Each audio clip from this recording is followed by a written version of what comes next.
There is a saying, you can find a Bajan anywhere. Are you a Bajan living abroad? Or do you know of one who has migrated to another country? Well, we at Mornin Barbados would love to have you or them on our Bajan Affair segment. Share your amazing stories, experiences, and how you have adapted to a new culture. Send us an email to morninbarbados@cbc.vb. And together we will travel the world.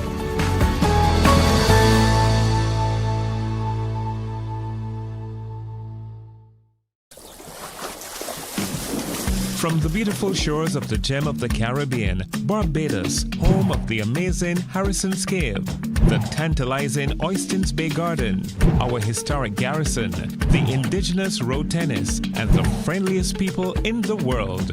We are 94.7 FM, the ultimate Bajan experience.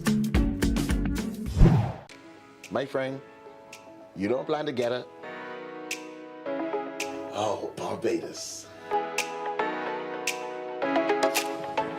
Hey, I'm KB Clean. Join me 6 a.m. until 10 a.m. right here at 94.7, the best and ultimate Bajan experience. My show is called Bajan to the Bone.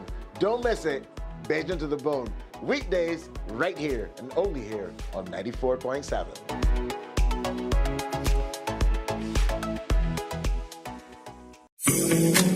The facts say Morning Barbados reaches an audience of over 50,000 and Newsnight reaches over 56,000. It's simple. When you advertise, you're getting your message to over 50,000 of your potential customers. Make the call to CBC Sales Department today and watch your business grow. Contact us at 467-5559 or email marketing@cbc.bb. We enjoy a game of dominoes and singing karaoke. I just love crew. When you love me just a little bit longer. You get to relax and have a drink and listen to some nice music. It's something different. It's spectacular. It's fabulous. You know, it's a different feeling altogether. I never feel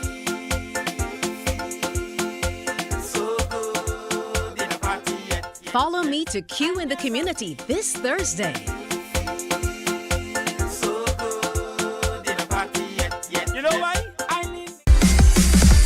While you go about your business, we go about our business, and that is gathering the news. Stay up to date at CBC News Barbados on Facebook, Instagram, and Twitter. Get news update on radio throughout the day. And join us for the CBC News Night at 7 every night. CBC News team is on the job and bringing you the news. There is a saying, you can find a Bajan anywhere. Are you a Bajan living abroad? Or do you know of one who has migrated to another country? Well, we at Mornin Barbados would love to have you or them on our Bajan Affair segment. Share your amazing stories, experiences, and how you have adapted to a new culture. Send us an email to morninbarbados@cbc.vb. And together we will travel the world.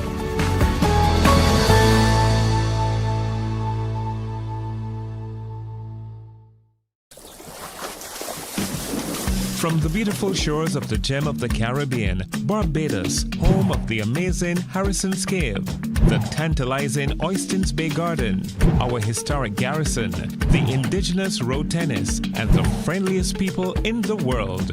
We are 94.7 FM, the ultimate Bajan experience.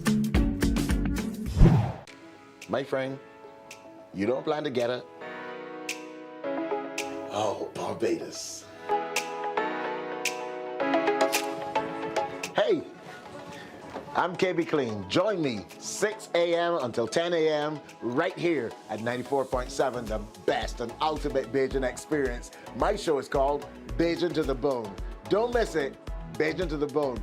Weekdays right here and only here on 94.7.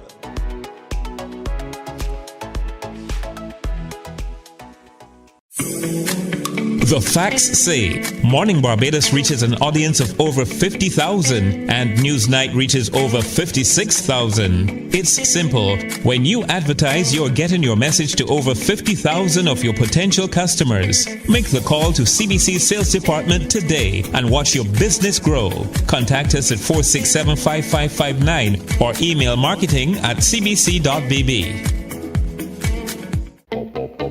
We enjoy a game of dominoes and singing karaoke. I just love crew. When you love me just a little bit longer. You get to relax and have a drink and listen to some nice music. It's something different. It's spectacular. It's fabulous. It's a different feeling altogether. I never feel so good in a party yet. Follow me to Q in the Community this Thursday.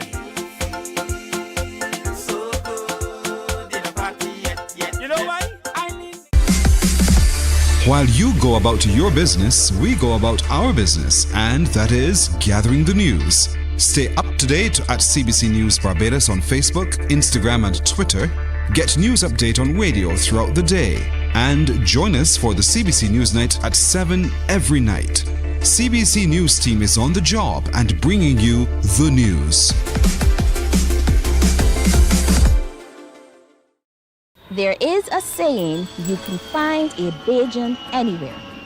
Are you a Bajan living abroad? Or do you know of one who has migrated to another country? Well, we at Mornin Barbados would love to have you or them on our Bajan Affair segment. Share your amazing stories, experiences, and how you have adapted to a new culture.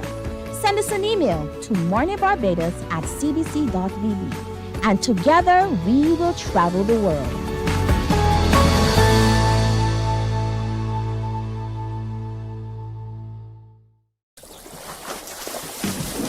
From the beautiful shores of the gem of the Caribbean, Barbados, home of the amazing Harrison's Cave, the tantalizing Oystins Bay Garden, our historic garrison, the indigenous road tennis, and the friendliest people in the world.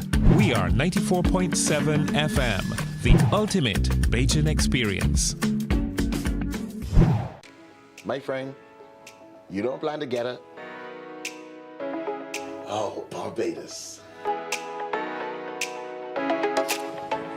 Hey, I'm KB Clean. Join me 6 a.m. until 10 a.m. right here at 94.7, the best and ultimate Bajan experience. My show is called Bajan to the Bone. Don't miss it, Bajan to the Bone. Weekdays right here and only here on 94.7.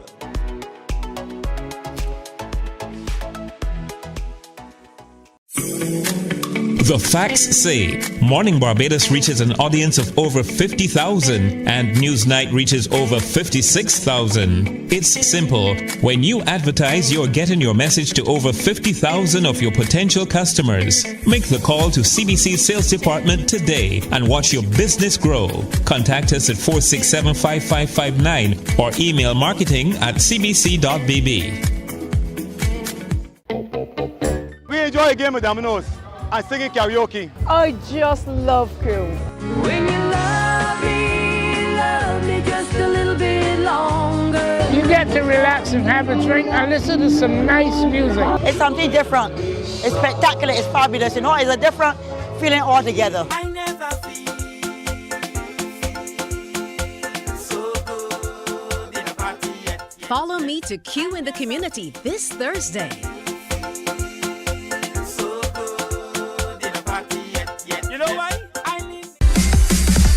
While you go about your business, we go about our business, and that is gathering the news. Stay up to date at CBC News Barbados on Facebook, Instagram, and Twitter. Get news update on radio throughout the day. And join us for the CBC News Night at 7 every night. CBC News team is on the job and bringing you the news. There is a saying, you can find a Bajan anywhere. Are you a Bajan living abroad? Or do you know of one who has migrated to another country? Well, we at Mornin Barbados would love to have you or them on our Bajan Affair segment. Share your amazing stories, experiences, and how you have adapted to a new culture. Send us an email to morninbarbados@cbc.vb, and together we will travel the world.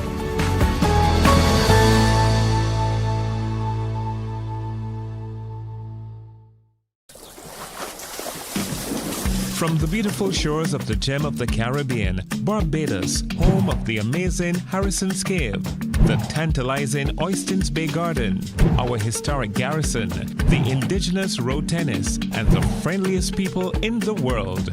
We are 94.7 FM, the ultimate Bajan experience. My friend, you don't plan to get it? Oh, Barbados. Hey, I'm KB Clean. Join me 6 a.m. until 10 a.m. right here at 94.7, the best and ultimate. Wake up, wake up, wake up. Barbados, get up. Good morning. Good morning, Barbados. Good morning. Good morning to you. Good morning. Morning, morning, morning.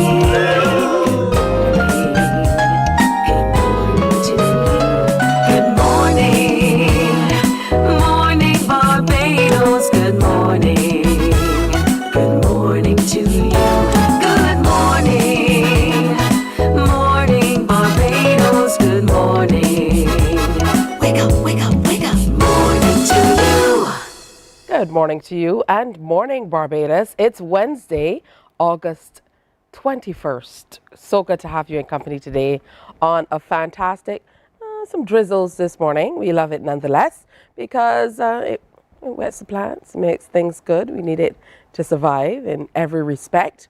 So I'm certain in another few hours it's going to clear up outside. If you have to get out and get the bus. I know it can be a challenge when there's rain and so on, but plan accordingly. I'm Teia Hind. I'll be here until 8 o'clock this morning. And boy, do we have a good show planned for you today. We got lots of calls and emails about bringing in the entire Carifta Aquathlon and Triathlon swim team yesterday. The entire team were here. They celebrated with us and we had a fantastic time. Of course, if you've been under a Bajan big rock and you missed it, they won that championship for the third consecutive time. So another big shout out to them this morning, doing fantastic things. More news. You know, we love to celebrate our young people. And this is not to say that only young people do CSEC and CAPE exams and so on, but mostly young people do. And I know the results, the dreaded results came back yesterday. I definitely had some people in my camp who were waiting on the results with a bated breath. And they all did well. So congratulations to all of you. If you didn't get the results that you wanted to see or that you expected, you still have time to be able to change it. So no matter what happens, I want you to know everything will be okay. And that's all you need to know. We find that a lot of young people these days are kind of going down the line of mental illness in relation to stress, and we've been seeing an increase in suicides and so on. Just remember, everything is going to work out. No matter what happens, everything will work out. And that is what I'm telling you as a woman who has gone through these things and knows that everything will work out. So again, congrats to all of you, the parents who put in the work, the teachers, the lessons teachers, the aunties, grannies, granddads, uncles. I know it takes a village to be able to get the children ready for life. So congratulations to all of you. Today, urologist Dr. Paul Rouse is going to be in as we continue our series on men's health with him. So we look forward to having him in and talking a little bit more about why you should make sure you head on out and get your regular checks, particularly men who are over 40. We're going to continue to reinforce on that. Also today, we are telling you all about a very interesting initiative that is coming up. Dr. Maisha Emmanuel is going to be here, consultant psychiatrist and senior lecturer in psychiatry. We're talking about the myths of violence and mental health. and we're going to share about a way that you can find out a lot more about that. So we look forward to having her to share with us on that. Plus, today is National Senior Citizens Day. That's right. Today is National Senior Citizens Day. How about that? It's a perfect time to appreciate the individuals who've shaped our lives, our families, indeed our nation. National Senior Citizens Day was established to recognize and honor the achievements and contributions of the older individuals in our communities. The holiday was first proclaimed by President Ronald Reagan back in 1988. And in his presidential proclamation, he highlighted the importance of senior citizens, saying, for all they have achieved throughout life and for all they continue to accomplish, we owe older citizens our thanks and heartfelt salute. And you know, I always talk about the fact that we have lost that connection in terms of the intergenerational conversations that need to happen. Luckily, I still am in a position where I've had wonderful conversations with my grannies and older people, as my mother used to call her, my mother's dear aunt. And I love to talk to older people. So I know some stuff, but we definitely need to rebuild those relationships where we continue to share from generation to generation about what was happening. And not only through music. I think a lot of the times that's the only way we engage, through music and pop culture. But we certainly need to share some deeper stories about life and times and history and what certain things meant to different generations. So happy Senior Day. My sister, who doesn't live here in Barbados, told me that she got a 20% discount. So this is an opportunity for all the stores out there to think about giving our seniors a heavy discount for this particular day, or giving them a shout out, call out somebody that you know. Now, sharing with us this morning, I have already here on set with me, I have two people who I am pleased to have with us this morning. But before I get into that, I wanted to let you know that Maria Morera, the world's oldest person, passed away at the age of 117 just 2 days ago, August 19th, in Spain. She was born on March 4th, 1907 in San Francisco. She lived in various American cities before moving to Spain, where she spent 40 years with her husband, raising 3 children. And despite her remarkable age, she downplayed any special effort to reach that ripe age, living a quiet and life free of stress. She survived COVID-19 and became the oldest living person in January 2023 after the death of her sister, Andre. So it must be something in their genes, definitely. So how about that on this World Senior Day for having that? Oh yeah, we're also going to have the DEM in to talk a little bit about a summer event they have coming up called Rough Seas. So we look forward to having Simon Aline and Kayla Arthur, who's an intern with the DEM, in to talk about that. But I started to tell you that I have 2 people here with me to discuss the Democratic Labour Party's 69th annual conference that is coming up. The theme is A Story to Tell, Rebuilding, Embracing and Empowering.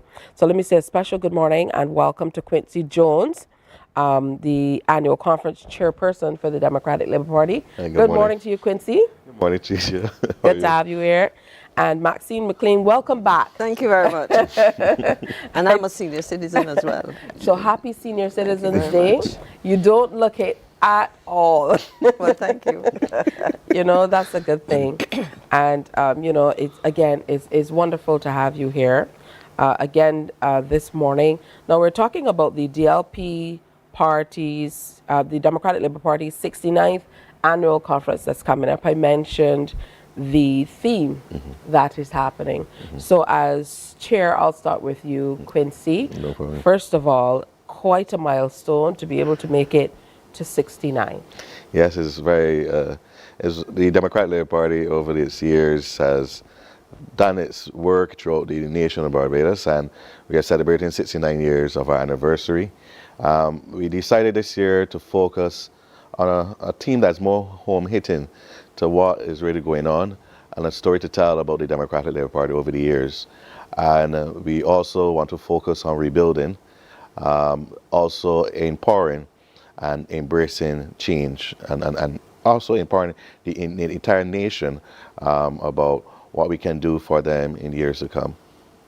All right, and for you, Maxine, talk to me about what it means to be able to reach this phase for the party. I think it's important because when you look at a country and a society, the government and governance of a country is pretty much done under the auspices of a political party. In Barbados, we have had, since independence and pre-independence, a number of major political parties, but two in particular have been part of the development of this country. And for us in the Democratic Labour Party, we would have brought Barbados into independence, and a lot of the transformation of Barbados from what people used to describe as a collection of villages to a very well-recognized, well-run small island state would have been attributed to that work. So I think we have, as Quincy said, we have a lot to celebrate.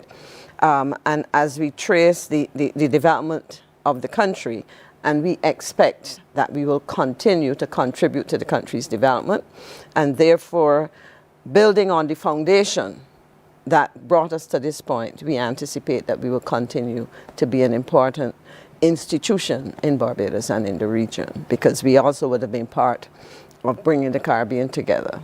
All right, looking forward to this celebration. What are some of the major things you will be tackling? We will be dealing with roundtables and discussions for sure. This is a new initiative, and I actually can definitely talk with the roundtables, but apart from that, we are going to be doing online voting.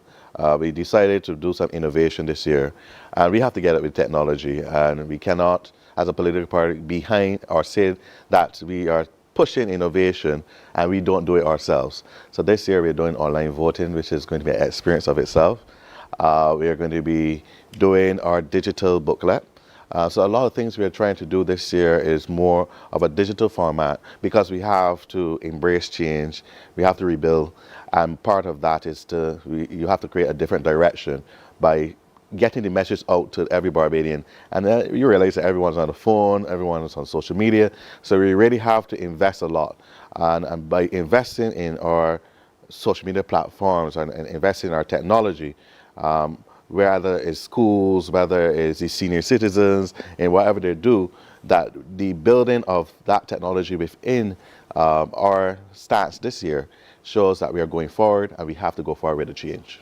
Well, based on everything that's happening, Maxine, the Democratic Labour Party certainly has been in the media, and not necessarily in a positive way in recent times.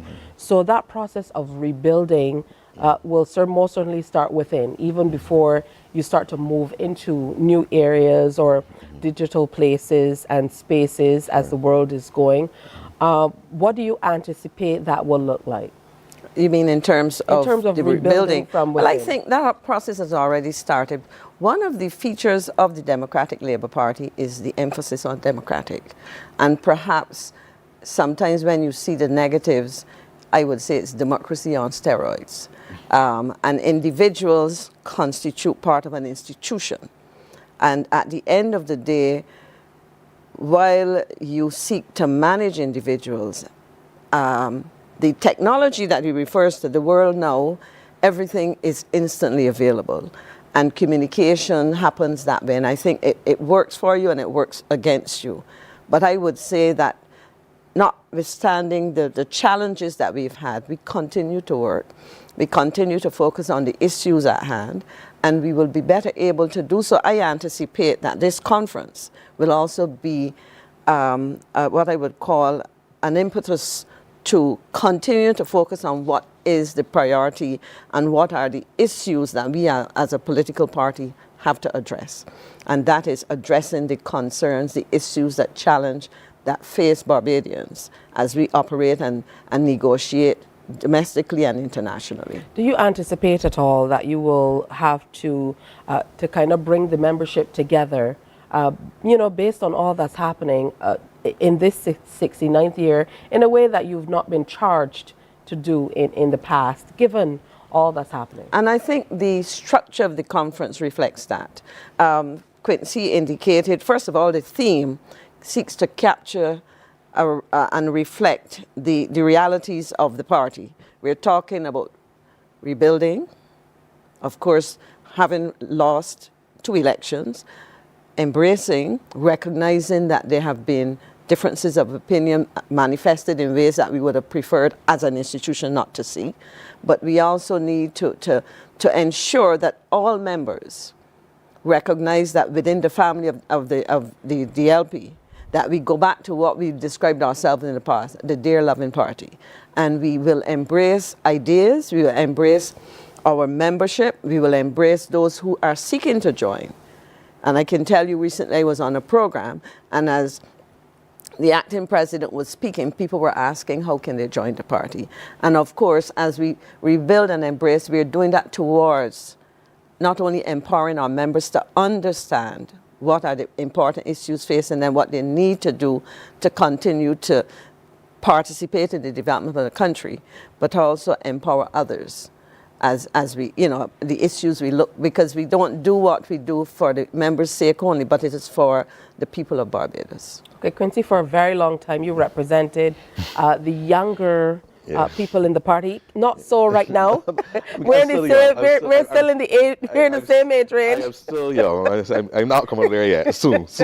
But not there yet. Yes, but with that said, I know you still have a finger on the pulse of what's happening with some of the newer members, potential members, and those that you're seeking to recruit to most certainly carry on the mantle.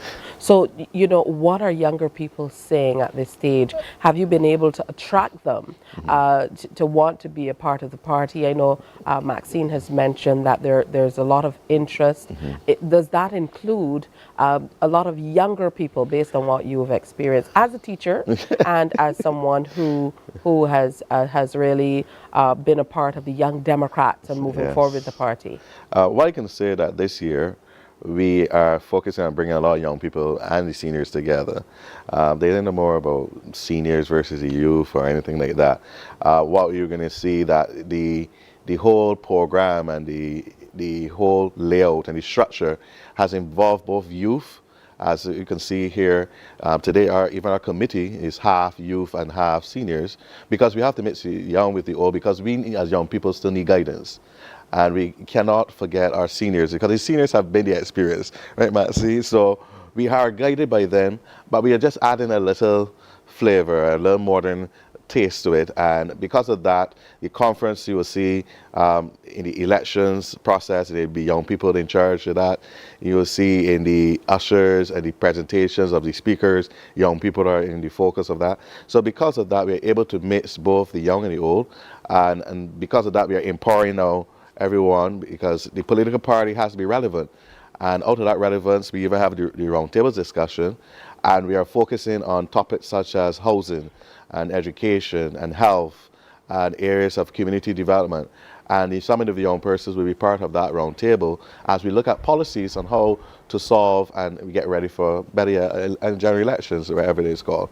So the ideas are coming from the young people on the floor, and they will be creating some policies, and we are looking for some initiatives and stuff like that. And one young person in the party told me, let us talk about license, because I want to own my car, but the car is so expensive, and the road tax and the gas. So they want to know what is the best way we can go about it. And I'm glad to hear that they have ideas and to look at the future. And because of that, as a political party, we will continue to develop as years continue.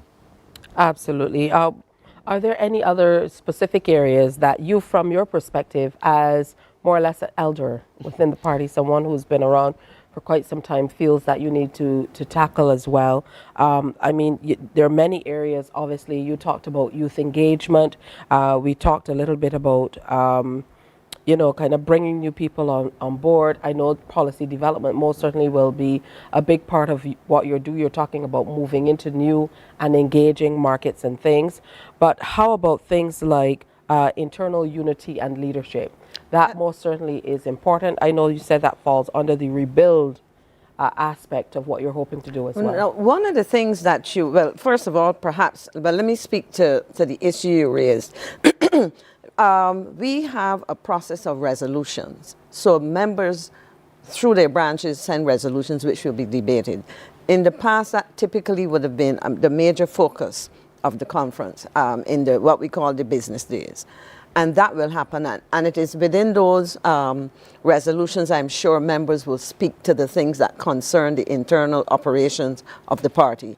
And they themselves will express their opinions, as you were raising about recent developments, their opinions as to how we need to go forward, their concerns about recognizing that even though we are a democratic party, there are rules, there's a constitution. But I think perhaps it would be useful for me to share with you the broad issues to be addressed under the round table over the 2 days, because at the end of the day, that also offers the members, the sessions will offer the members the opportunity to raise a cross-section of issues which will cover both internal matters as well as, matters relating to the operations of the country, the needs of the population. So, for example, one roundtable looks at health governance, senior advancement, and community development. And that recognizes that as a country and as a society, particularly one in which there's an aging population, we have to ensure that we not only hear the voices, but that we distill from those voices inputs into policy. Educational reform is very much topical. It touches the lives of all of us. It impacts on the future generations, and therefore that is given a session with a roundtable by itself, because there's so much to look at in there. The economic realities of Barbados and where we go from there is also important. We have talked a lot about food security, food safety, etc. And we have to look at those. And given the environment, Barbados is very much part of a global thrust to address climate change, etc. And within the context of climate change, for example, we have to address issues of agriculture, fisheries. We've seen the dangers that extreme weather events can pose. And therefore, we have to look at strategies. We need to hear from those impacted or those who have an interest in an area, how they see a government through, and in this case, how the Democratic Labour Party can craft policies. And of course, looking forward, a critical issue is how do we invest in our youth? How do we address the concerns of our youth in a way that helps them to address finances, to address the very debilitating issue of criminal activity and crime and the impact on our very young. Every day we hear of deaths and so on, and it is getting younger and younger. The question is, what is the genesis of that? How do we address that from the perspective of those impacted by crime, those observing it? What do we do? And of course, at the end of the day, we have to think of innovation, job creation. So I think what you're hearing is, yes, internal matters are critical, but we also recognize that as a party of 69 years, we have had a constitution which has been upgraded over time, but which has served us well.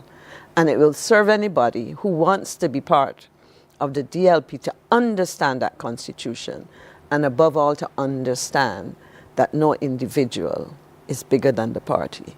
And if we love Barbados, and if we love the Democratic Labour Party, we operate from that basis.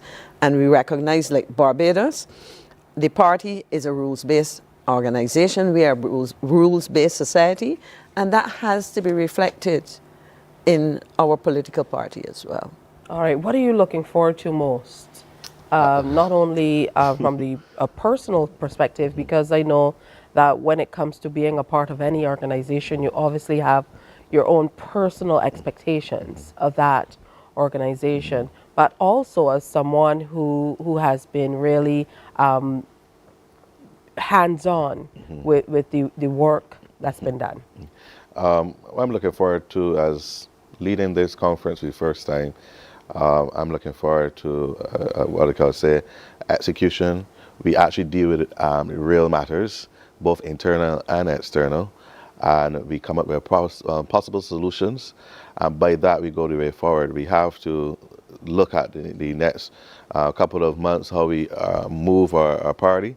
And I think that's going to be very critical. And the conference is always the signal of where the party starts its year of focus. And sometimes we have to refocus. And I think the conference right now is a refocus aspect to tell everyone, let us reflect on what we have done, but let us get our act together and let us proceed with the future of Barbados. Simple. All right. So going into the conference in this 69th year, usually we talk about vision, moving forward, short-term and long-term vision. From where you sit on this Senior Recognition Day, and as a senior, as an elder of the party, your personal hopes? Well, I look forward to a conference which reflects what they have been in the past, where people come together and celebrate being part of an institution that has made a significant difference. I also look forward to succession plan, and my background has been in education, and in fact, on Saturday I spent over an hour speaking to two young men. One I know for sure is a member, and the other one is he's young but long-term supporter, let me put it that way, explaining to them how, the kind of issues we need, not only in terms of engaging in a political party, but looking at the issues that must confront Barbados. And for me, that kind of exchange, to my mind, characterizes what I expect and what I see happening. My vision is that this will be a revived, energized party. Because part of the challenge is that labels, if allowed to catch hold, can become perception, then becomes reality. And I think that what I look forward is the increased involvement of persons like who is the transitionals, as I will call him. He's still a young person, believe me. He's a young man, but actually involving a lot of the young people who are interested and who are part of the party. The challenge, of course, with a political party, especially, and I'll be very frank, a party in opposition, people sometimes fear putting their faces and names out there. And that is a reality. But I say to people, you can serve your party and by extension the country by doing your part. There's a lot of work to be done, analysis of issues, the sharing of your perspectives on, developments locally, regionally and internationally, and sharing from your expertise. So I look forward to a continued situation like that. And as I said, I know that labels sometimes tend to get out there and shape people's image, but it is to counter that by demonstrating that the Democratic Labour Party is an important institution, that in spite of all that we have seen in the public domain, a lot of very serious work continues to happen and will happen, especially after people come to this conference and commit or recommit to doing their part to making sure that our contribution to Barbados reflects what it has been, what it can be, and what it will be. Absolutely. I think it really needs to be a rally, at the core of everything that needs to be done. And I think generally Barbadians, in the interest of democracy, and that's where you started. You said democratic is a part of the name for a reason. I think generally Barbadians want to see, things come together, whatever internal struggles there are being worked out. And most certainly a big part of what you do has to be your electoral strategy reevaluation and everything that goes along with that to be able to make this conference all it needs to be at 69. Yes. As you look on a major celebration at 70, Quincy. Exactly. Yes. So as Quincy said, and I'm glad you touched on that, Quincy, in one of the first meetings as chair of the planning committee, he said this is essentially the beginning of our celebration of 70. And I say I endorse that. And to members and so on, they've heard, it's like a mantra that I always say, if you're not part of the solution, you're part of the problem. Maybe because of my background in management, I tell people there are two things that I thrive by. One is critical thinking and problem solving.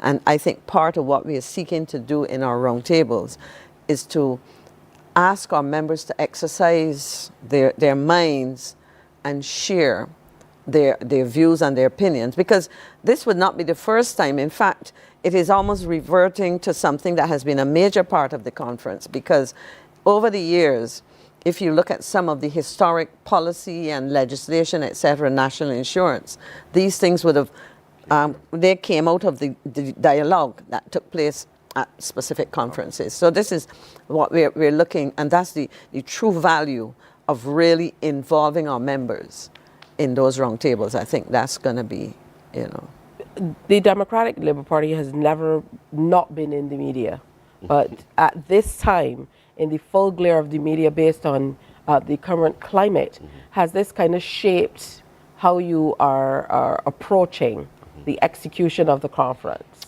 Yes, it's shaping it.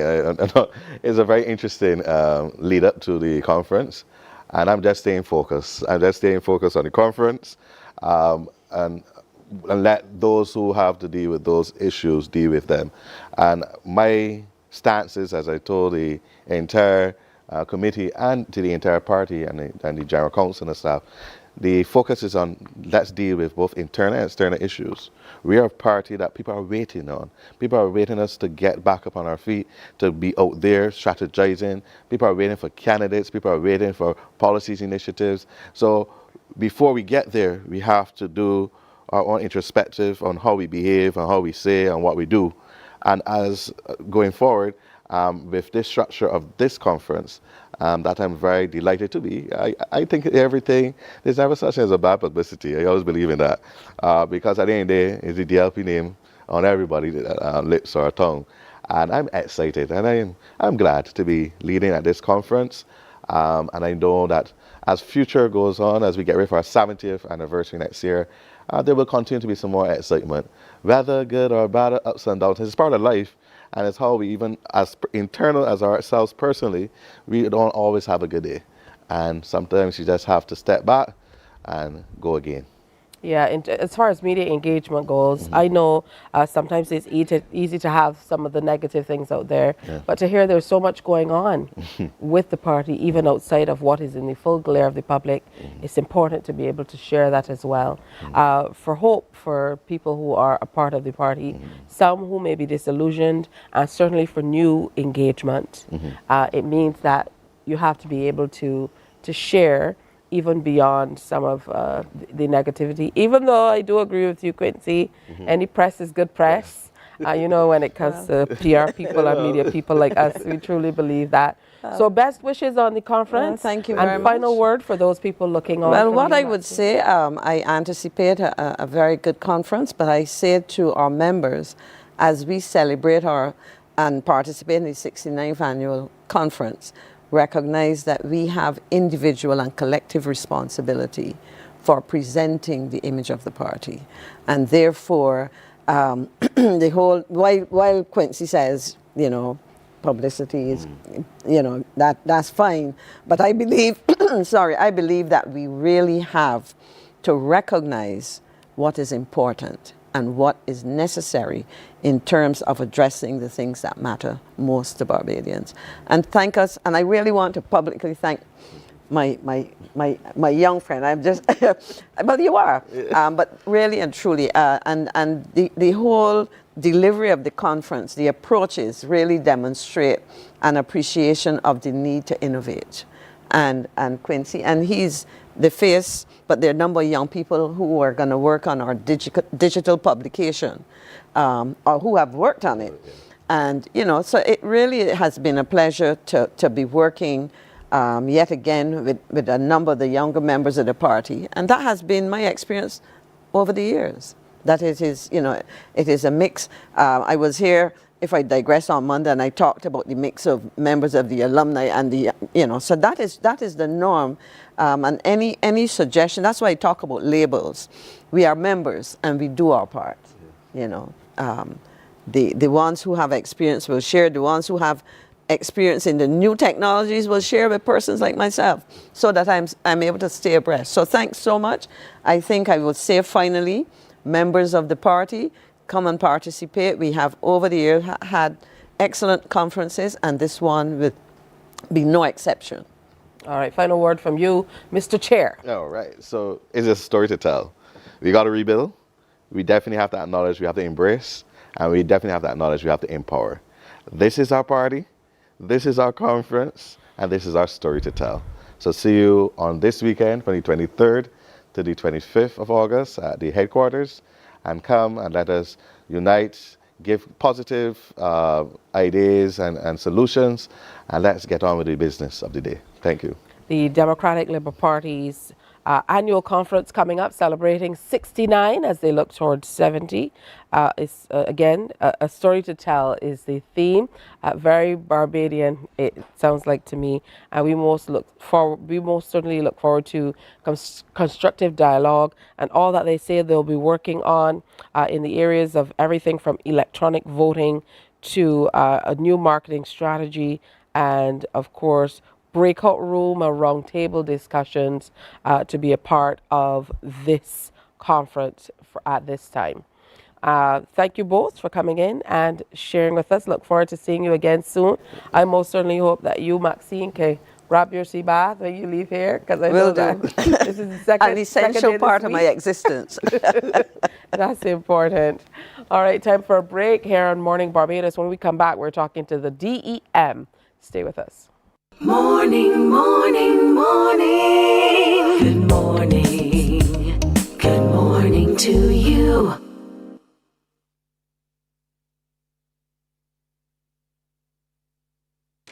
My friend, you don't plan to get it? Oh, Barbados.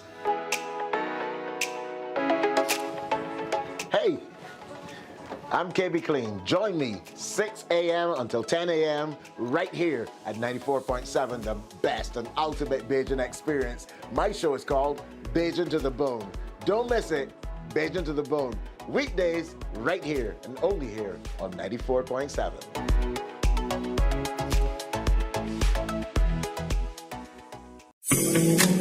The facts say Morning Barbados reaches an audience of over 50,000 and Newsnight reaches over 56,000. It's simple. When you advertise, you're getting your message to over 50,000 of your potential customers. Make the call to CBC Sales Department today and watch your business grow. Contact us at 467-5559 or email marketing@cbc.bb. We enjoy a game of dominoes and singing karaoke. I just love crew. When you love me just a little bit longer. You get to relax and have a drink and listen to some nice music. It's something different. It's spectacular. It's fabulous. You know, it's a different feeling altogether. I never feel so good in a party yet. Follow me to Q in the Community this Thursday.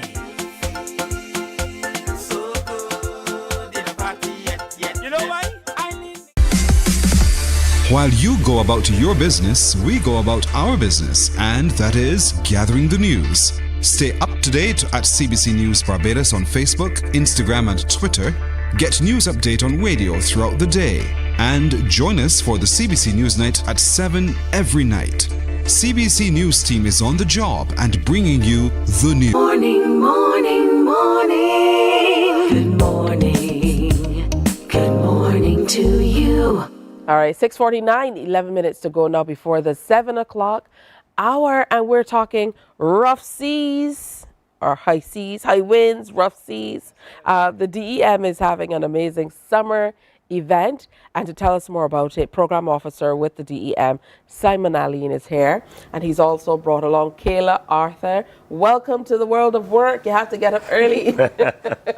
She's also here to share with us, so welcome to both of you. Hey, good to have you with us. And before we came on air, I was telling you about the collabs we've done throughout the years and how important it is to be able to share with the public what's happening in an interesting and engaging way. That's and right. I think this is going to be one of those ways that you're able to kind of draw people in.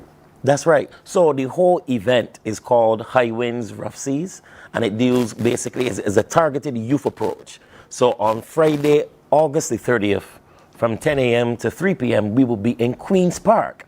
We're going to have a number of activities there for young people. And we also have a little water zone, a little wet zone. So if the young people want to throw water bombs or play with, their water guns and so on and frolic, because the days are really hot. So we want to encourage young people to come out, have fun, but also get the relevant information about disaster preparedness. I think that since we've had that brush, as people call it, the brush with Beryl, I want Barbadians to understand that it's not a matter of if, it's a matter of when the next system, the next hurricane or tropical storm can impact Barbados. But beyond hurricanes and tropical storms, the approach from DEM is about comprehensive disaster management, where we look at multiple hazards and we also make sure that we share information about these hazards, whether it's earthquakes, tsunamis, volcanoes, all those things we share information on. So we're encouraging the young people to join us in Queen's Park Friday, August 30th. We will have DJ music, of course, and there will be refreshments and, of course, activities for the young people to be involved in. Absolutely. And it's great to have you here, Kayla, as a representative of the younger population. How do you think this will help to kind of bring young people on board in terms of thinking more about comprehensive disaster management or disaster risk reduction? Well, I think that a lot of the times young people are usually lectured to, and I think that a hands-on event will definitely help in terms of, we have a lot of games planned, so them playing these games is going to be a new way of learning about disaster risk preparedness. So I think that it would definitely be very helpful in that aspect. I love that, and it's so true. A lot of the times we talk at young people and we tell them what they need. True. So this is a great opportunity for them to get involved because the future really is theirs. That's right. You know? As we always say, I saw a quote that said that, we leave the earth for our children to inherit. But with regards to even young people and their involvement, Kayla is part of a number of interns at DEM who would have been responsible for the planning of this event and the suggestion of ideas and so on. So I want to encourage people to go on our Facebook and our IG pages. They could go to DEM Barbados. They can type in Department of Emergency Management on Facebook.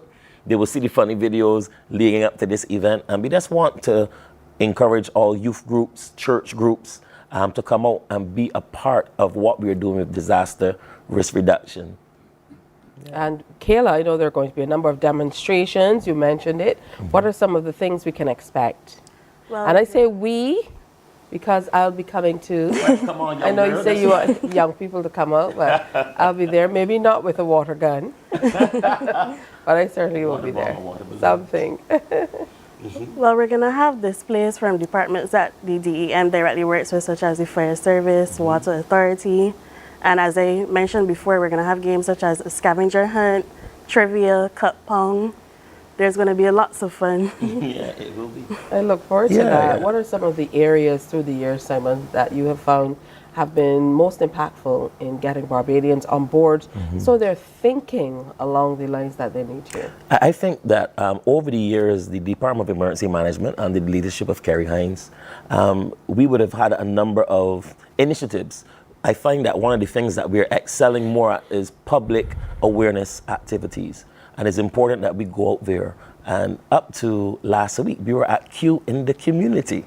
And we had a big display there, and persons, the elderly folks, or should I say the seniors, that's the right word, the seniors, they engaged us in conversations about how the bad weather would have treated them over the years and the way how things are now, and the fact that, it's good to know that there's information available about not only the hurricane shelters, but also the things that they need to have in their homes, and also the vulnerable persons list and so on. So I think that what is happening now with disaster management is that we are taking the all sectors approach, and we are taking the information on the road and reaching out to people.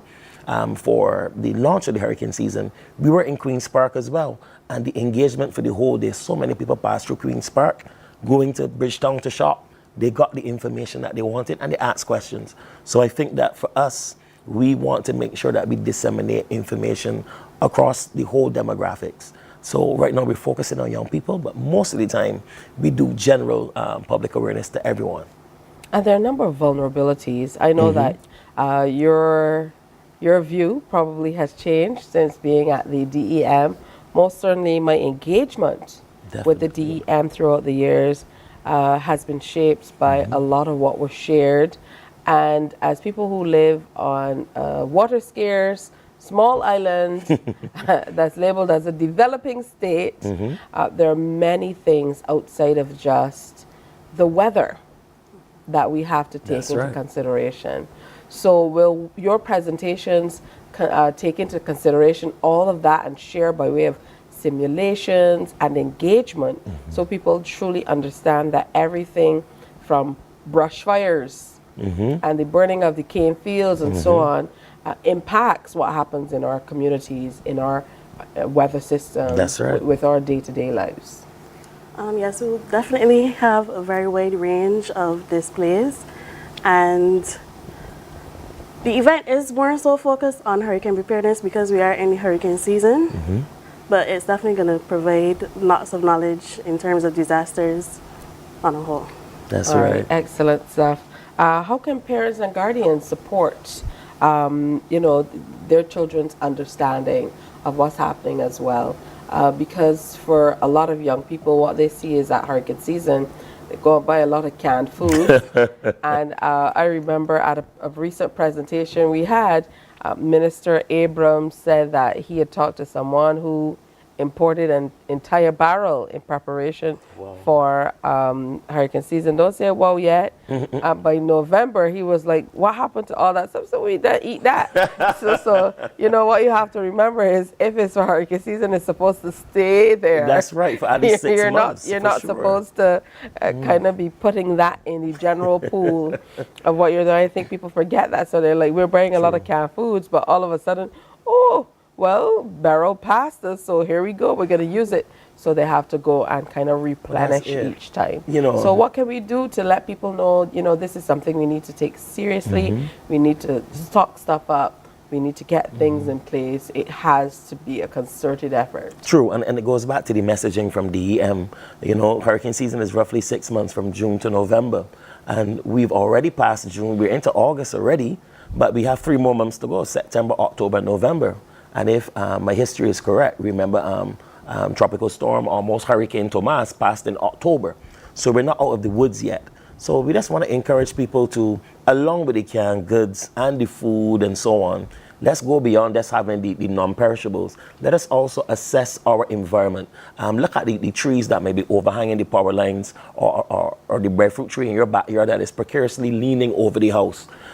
Look at the areas in your community that need the bushing. Look at also the drains and the gutters close to your community, because once the water can't find a way to get out, you will have a serious issue of flooding.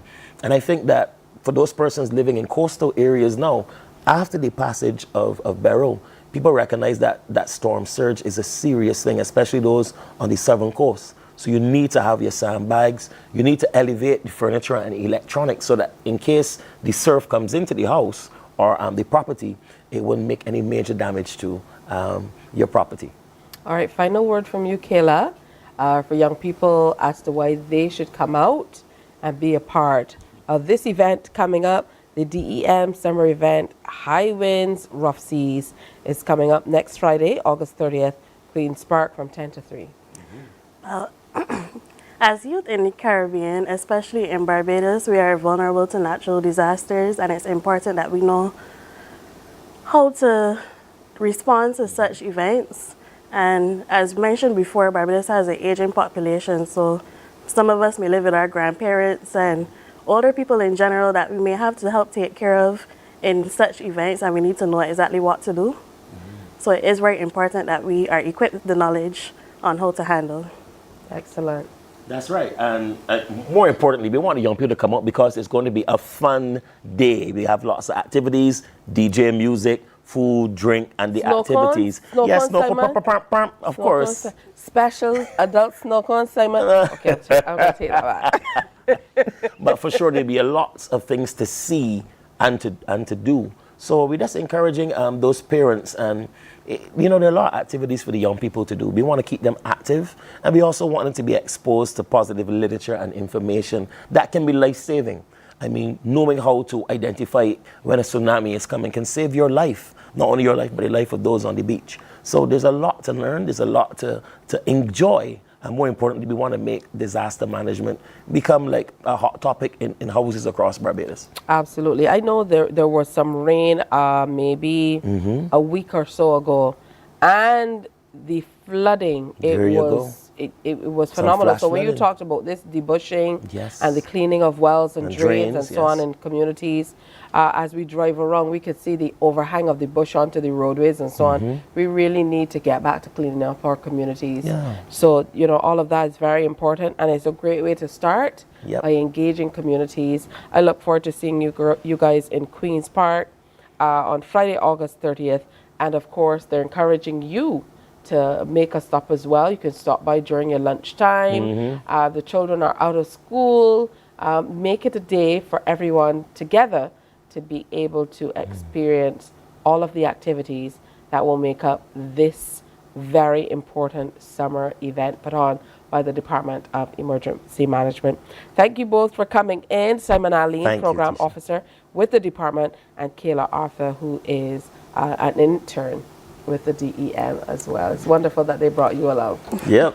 All right, it's time for a break. We still have news coming up, and we have our resident urologist coming through as well. So lots more to do here on Morning Barbados. Stay with us.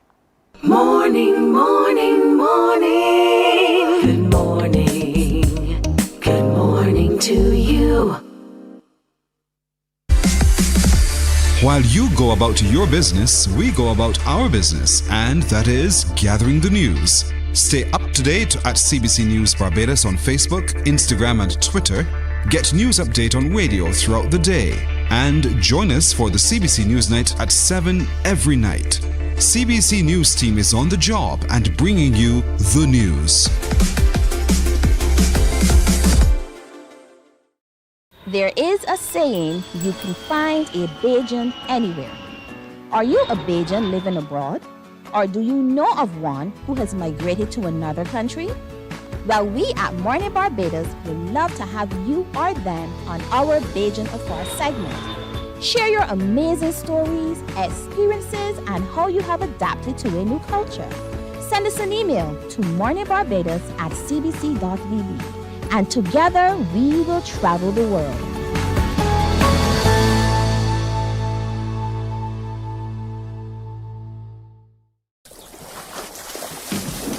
From the beautiful shores of the gem of the Caribbean, Barbados, home of the amazing Harrison's Cave, the tantalizing Oystins Bay Garden, our historic garrison, the indigenous road tennis, and the friendliest people in the world. We are 94.7 FM, the ultimate Bajan experience. My friend, you don't plan to get it? Oh, Barbados. Hey, I'm KB Clean. Join me 6 a.m. until 10 a.m. right here at 94.7, the best and ultimate Bajan experience. My show is called Bajan to the Bone. Don't miss it, Bajan to the Bone. Weekdays right here and only here on 94.7.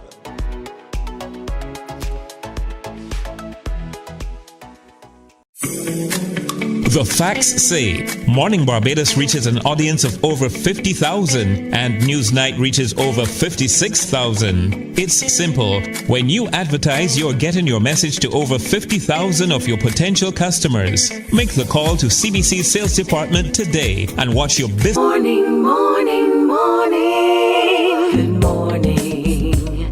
Good morning to you. All right, just about 4 minutes now after the 7 o'clock hour, we want to update you on some news. Minister of Labour, Social Security and the Third Sector, Colin Jordan, is refuting statements by former Prime Minister Frendel Stewart, suggesting that government plans to amend the Employment Rights Act because it favors workers. Mr. Stewart made the comment at a political meeting last weekend.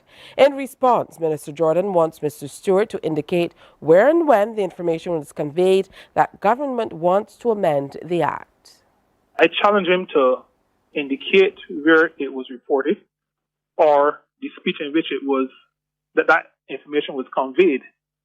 And I challenge him because this Minister of Labour and this Barbados Labour Party in government has always been strong with respect to protecting the rights of workers. We have not shied away from it. We will not shy away from it. We understand that we have to take a global perspective. So we manage an entire country.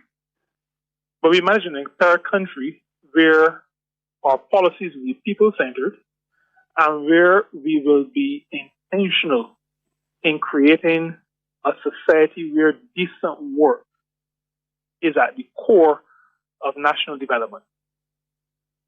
Thousands of students who wrote the May-June 2024 exams of the Caribbean Examinations Council have been accessing their results online through CXC's student portal. An official release of the preliminary results ceremony was held in Dominica with CXC and education officials there.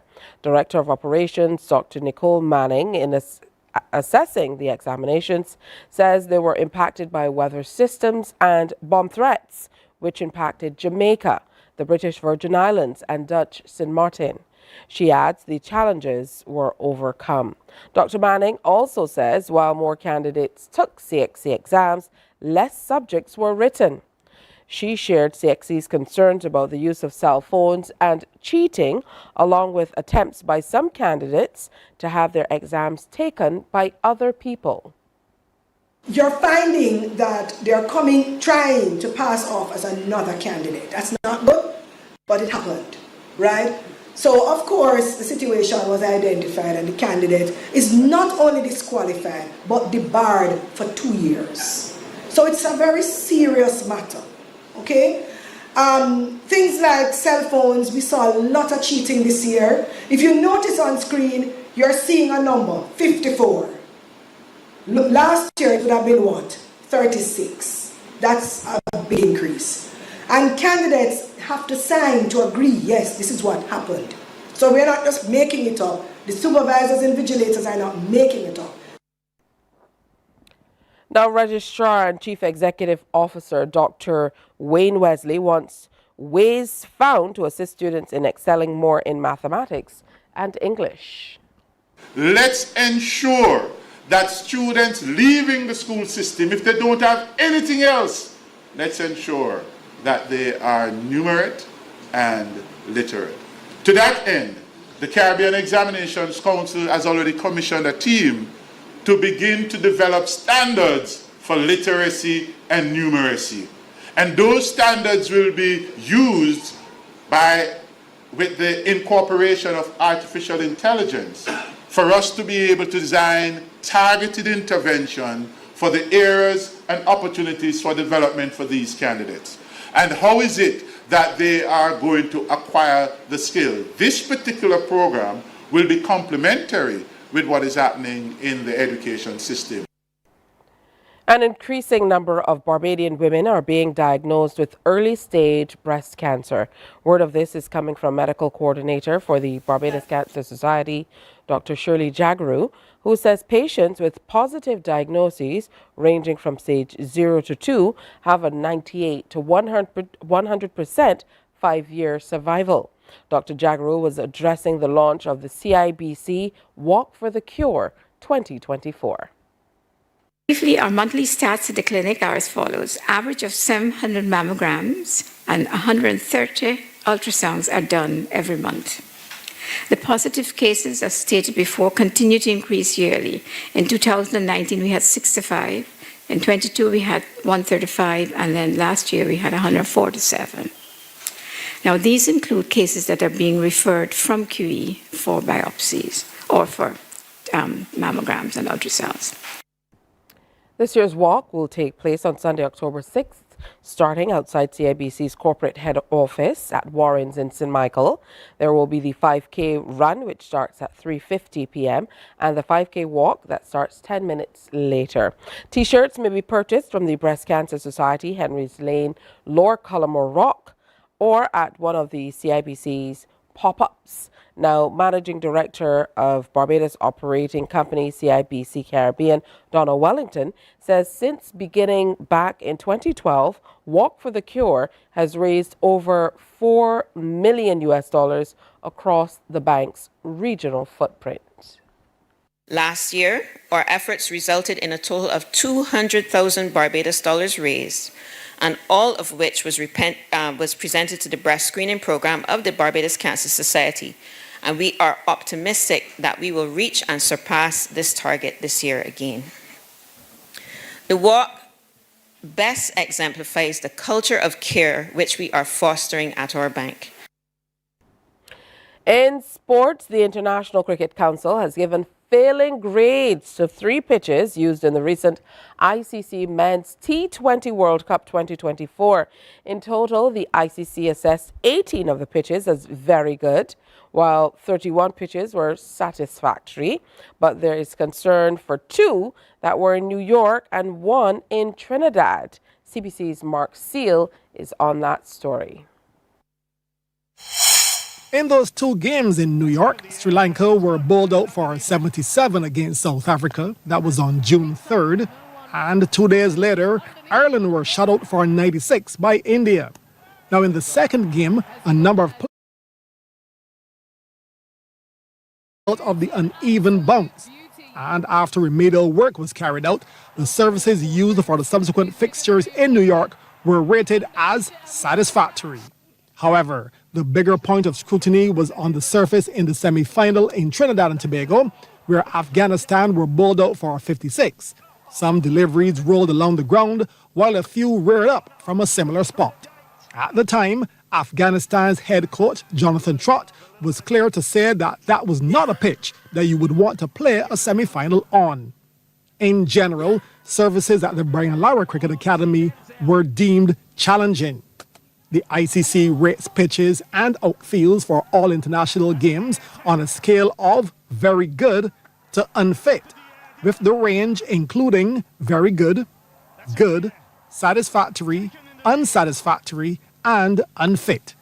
The Kensington Oval pitch for the final between India and South Africa was rated as very good. The ICC was largely happy with the state of the outfields, with only New York and Guyana receiving satisfactory ratings, while the others were very good. Mark Seal, CBC Sports. Well, that's certainly a very good place to end the news. Good news for us here in Barbados on Kensington Oval. Just about 12 minutes after 7, remember we have the midday news, Newsday, coming your way at 12 noon here on TV8. Also, you can tune into our radio network of stations for an update of the news at 1 p.m., the CBC News World at 1 on 98.1 FM, simulcast on 94.7 FM, and Q 100.7 FM. It's time for a break, but more is coming up here on Morning Barbados. Stay with us. Morning, morning, morning. Good morning. Good morning to you. The facts say Morning Barbados reaches an audience of over 50,000 and Newsnight reaches over 56,000. It's simple. When you advertise, you're getting your message to over 50,000 of your potential customers. Make the call to CBC Sales Department today and watch your business grow. Contact us at 467-5559 or email marketing@cbc.bb. We enjoy a game with dominoes and singing karaoke. I just love crew. When you love me just a little bit longer. You get to relax and have a drink and listen to some nice music. It's something different. It's spectacular. It's fabulous. You know, it's a different feeling altogether. I never feel so good in a party yet. Follow me to Q in the Community this Thursday.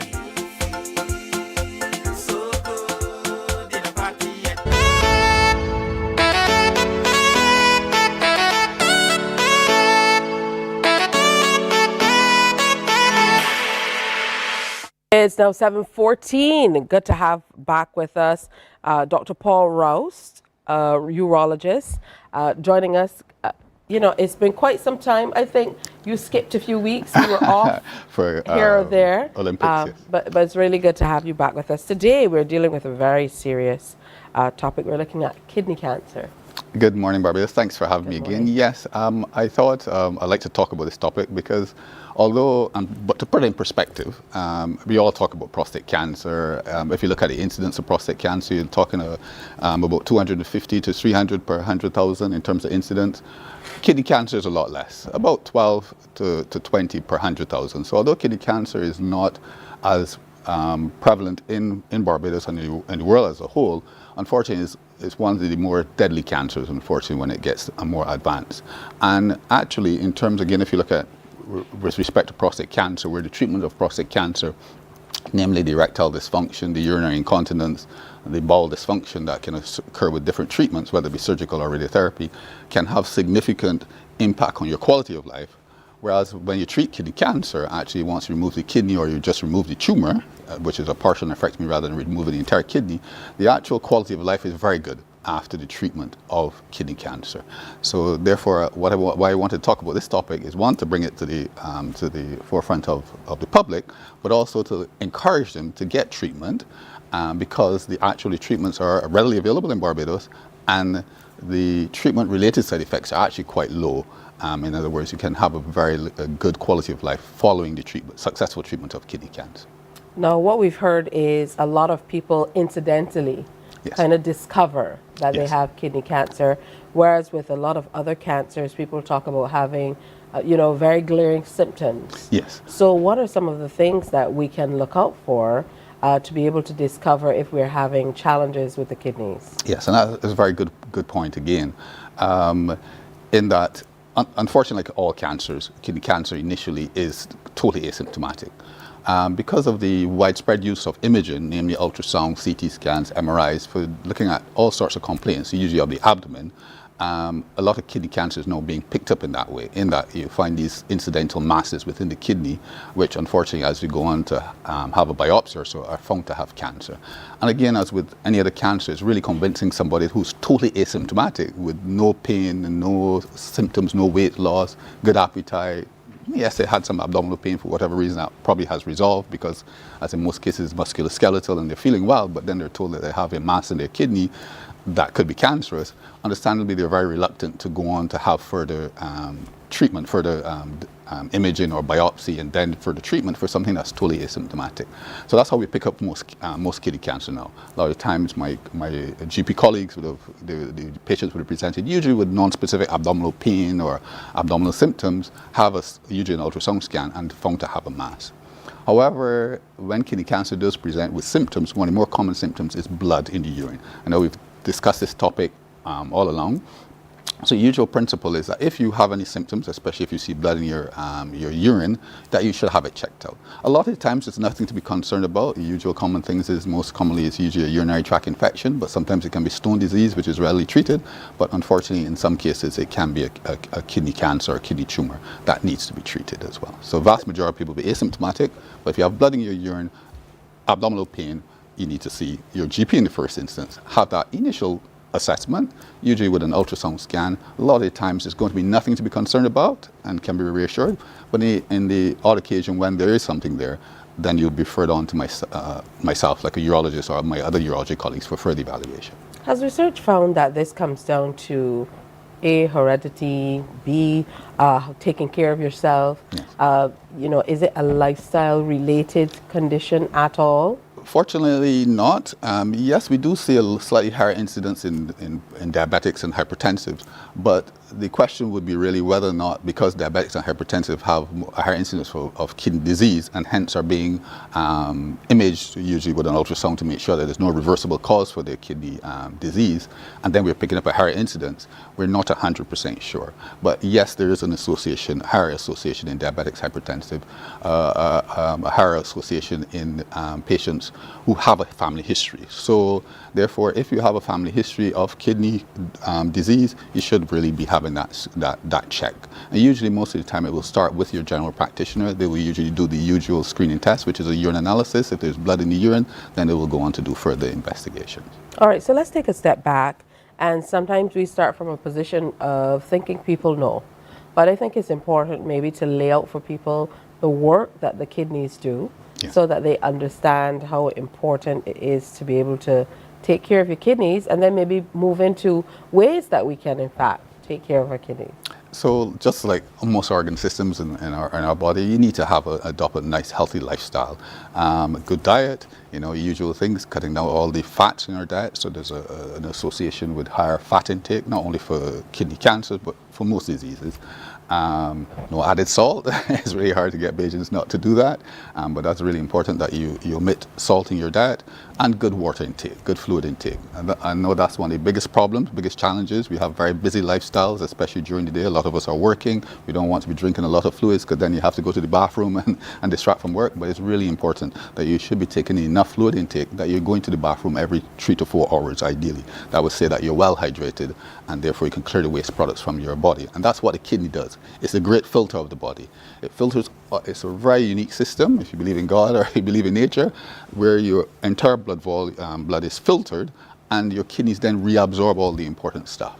So the beauty of the kidney is, I find, is that it doesn't matter what the toxin is, to a certain extent, because of that mechanism. Once it's filtered by the kidneys, and then you just reabsorb all the good things, the amino acids, the glucose, the proteins, and stuff like that. And then all the waste products are then excreted in your urine. So it's a really tremendous mechanism. But unfortunately, it can be easily damaged. So you really need to take care of yourself with a good diet, good exercise. But because of our high prevalence of diabetes, hypertension in the region, we really need to make sure those conditions are managed appropriately. Let's focus a bit on post-diagnosis. What happens after you're found to have a kidney condition or even kidney cancer? So when it is the chronic kidney disease, which is usually diabetes, hypertension, that usually will be managed by my GP colleagues, or if you need more specialist care, onto the nephrologist and my medical colleagues. From a surgical point of view, when you have kidney disease and there's a surgical corrected problem, namely if there's obstruction of your kidneys or you have a kidney stone, then you'll be referred on to a urologist like myself. And then in the rare cases where we do find that you have a kidney tumor, you then again be referred on to a urologist for have treatment, to have a discussion about managing of the kidney cancer. If unfortunately the tumor is so big that it's replacing more than 50% of your kidney, unfortunately it would mean complete removal of the kidney, which is a radical nephrectomy. But a lot of times when we pick up these kidney tumors quite early, they're quite small, you consider a small renal mass anywhere less than 4 centimeters, a lot of the times you can just remove the mass. And that is probably standard of care now, where we do what we call, although we call it partial nephrectomy, it's not really complete removal. All you really is enucleating out that tumor, leaving the rest of the kidney behind. And that can be done open, it can be done laparoscopic, which is what I offer, and obviously in the first world it can be offered robotic assisted procedures as well. But it's really important to have those discussions, because you don't necessarily need to lose your kidney. We can just remove the tumor nowadays and therefore preserve as much kidney function, because we know unfortunately with the high prevalence of diabetes, hypertension, chronic kidney diseases, non-communicable diseases, a lot of them go on to develop chronic kidney disease with time. So we try to spare as much of the kidney as possible. That's usually the usual surgical principle now. Let's get into the surgery itself. The downtime for a surgery like this, and what it takes to be able to kind of battle kidney cancer through surgical means. Right. So sometimes, so let's start with the easiest ones first. So sometimes actually when you have a small kidney tumor, you would go on to have a biopsy. I then refer you usually over to my interventional radiologist to have a biopsy of your of the mass. And if it does come back cancerous, if it's a very small mass, the cancer is not very aggressive, actually there's a lot of room now to monitor patients, okay? By and large, a lot of kidney cancer is quite slow growing. So once the mass remains less than about 4 or so centimeters, the risk of spread beyond the kidney is quite low. We know this, we have got good studies showing this. So a lot of times actually, sometimes we don't necessarily need to remove the kidney or the mass, okay? But if it does come to the point where we do need to consider removal, then it can either be a partial nephrectomy, just removing the tumor, or unfortunately a full nephrectomy, removing the entire kidney, a radical nephrectomy. And the downtime following keyhole surgery or laparoscopic surgery is actually quite short. Most patients will go home within a day or two of the procedure. And then within a week or two, they're back to their normal activities. This is with keyhole surgery as opposed to open surgery. Unfortunately, sometimes the mass is quite big, and yes, you may need to resort to open surgery. I may be off your feet for a good week or so after the operation. But remember what I said initially, the good thing about kidney cancer is that once you catch it early, you manage it appropriately, the survival is very good once there's no evidence of any spread. And as I said, the treatment-related side effects, because are very minimal. Yes, there will be some stiffness or some discomfort in the area where the kidney might be removed, but unlike other cancers, it doesn't have a significant impact on your quality of life once it's managed appropriately. What does managing it appropriately entail? Having that discussion in the case with your urologist about whether or not we can monitor. So a lot of people can be monitored with small renal masses, or if it's appropriate, then removal of the tumor itself, just a partial nephrectomy, or unfortunately in some cases, because it might be quite big, quite massive, it might be involving the major blood vessels, you may need the entire kidney removed. So it's important to have that discussion. I spoke with a lady once who told me that she discovered she had kidney disease because of blood tests. So she did her yearly blood tests, and she found that there were quite a few toxins they found in her blood, yes. And that is how then she went on to find out more. So what would you advise for people who maybe haven't taken their yearlies for quite some time, or who do, but are there specific tests that you should take to be able to discover? Yes, so as part of, again, it all begins with your general practitioner. I do encourage patients to initially see their general practitioners. You don't need to come to myself directly as a urologist. I'm a surgeon, I like to cut things out.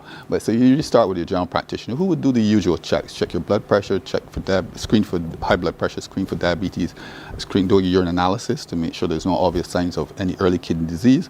And a lot of times they're all negative. Okay, and then once you continue managing these chronic diseases well, you will not hopefully go on to develop chronic kidney disease. A lot of people understandably are concerned about that, but it does not mean that you have kidney cancer. So it's only then when you do have chronic kidney disease, then your GP will then do usually a screen with the ultrasound to make sure that there's no readily reversible cause in terms of surgical reversible cause, in terms of obstruction of your kidney or kidney stone. And then unfortunately that's how a lot of times now we pick up kidney tumors or early kidney cancers. But I want to reassure the public that the incidence is very, very low. Remember what I said initially, it's only compared to prostate cancer where we're talking 300 per 100,000 incidents. Kidney cancer is actually quite low, 12 to about 20 per 100,000. So it's actually quite a uncommon condition here in Barbados. Where would kidney replacement or kidney transplant come into play? So that would come into play where you have the chronic diseases leading to chronic kidney disease, so the uncontrolled diabetes, hypertension. Sometimes you have intrinsic disease of the kidneys that we're not, which you have not related to diabetes and hypertension, what we call chronic kidney disease. And unfortunately, as your kidney function deteriorates, then you're going to need to replace the kidney function. So we can do that artificially with dialysis. So again, that's where my medical and my nephrology colleagues will come into play. And then but we have good evidence showing that if you can have a renal kidney transplant, that your quality of life is a lot better. And that's where my colleagues in the hospital will come in important. I know they have a transplant program in Barbados. It's primarily based on live donor transplant. So therefore, it's a little bit tricky from that point of view, because understandably, you're then asking a relative or friend who is healthy to donate the kidney. But that's where kidney transplant will come into play. For those patients with chronic kidney disease who are gone into kidney failure and therefore need a replacement. But right. I do want to encourage persons to consider being magnanimous and donating a kidney, because one, actually, it's been shown that if you are fit enough to donate a kidney, you're actually very fit, because we only would take a kidney from someone who's very fit. So actually, there's some good evidence that shows that those persons actually have a very long life expectancy. Obviously, it's a very tremendous act to donate an organ, to donate a kidney, but actually there's some good evidence that shows that if you are healthy and you can act as a life donor, it actually is a marker that actually you're quite a fit person, quite a healthy person. All right, and final advice for our viewers as we move on in terms of, I know you said checking in with your primary care physician and ensuring that you get your yearly checks, blood work, etc. A lot of the diagnoses, as you mentioned, happen through imaging of the abdomen and Yeah, so on. correct, yeah. But advice generally for viewers in terms of how they should take care of to reinforce and how they should look forward to quality of life. Yes. If there is in fact kidney disease present. Yes. So again, want to reiterate the importance of your annual checks. So good diet, good exercise. Then yes, unfortunately, there's some things in life you can't change. A lot of us will be diagnosed with diabetes. A lot of us will be diagnosed with high blood pressure. A lot of us will have might be diagnosed with chronic kidney disease. But once you manage those conditions appropriately, you can enjoy a good quality of life. But it's really important to catch the disease early, as our grandparents would say, a stitch in time saves 9. So if you catch them early, then there's less intervention, less medical, less surgical intervention that you need. In the rare case where unfortunately you're diagnosed with a kidney mass, it's important to have that evaluated properly. See your GP initially. They will then refer you on to the urologist like myself. Don't be afraid when we have to talk about biopsies. It is quite safe procedure. It can be done as outpatient, so there's very little. There is some discomfort. I use an analogy like a blood test, but quite deep. You have to get quite deep in to do the biopsy. It's quite a safe procedure to have that done. And then once we know what's going on, then to go on to have appropriate treatment. And that's where the counseling from myself and my other urology colleagues will become important. Thank you so much for your time, Dr. Paul Royce. Always good to have you with us and to share. And there's lots for us to do and think about in terms of taking care of these bodies that belong to us, but that we really, really need to take good care of to ensure long and healthy lives. All right, look forward to seeing you again soon. Yes, look forward to seeing you again next month. All Good morning, right. Barbados. Morning. Time for another break on Morning Barbados, but we have much more coming up. Coming up, we're going to take a look at mental health and all of the interesting things that kind of surround that discussion. That's all next.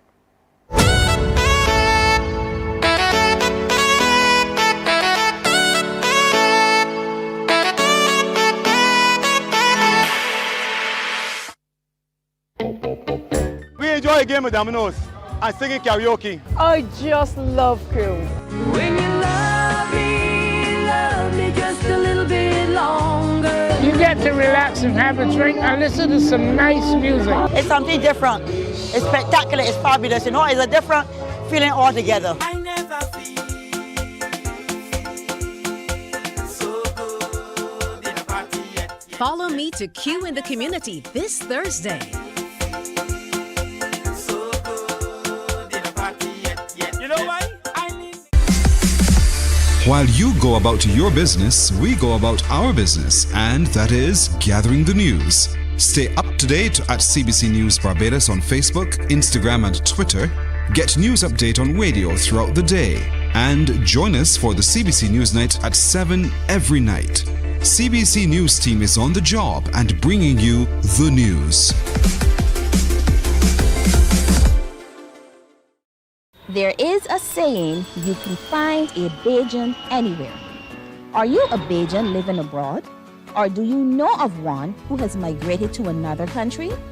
Well, we at Mornin Barbados would love to have you or them on our Bajan Afar segment.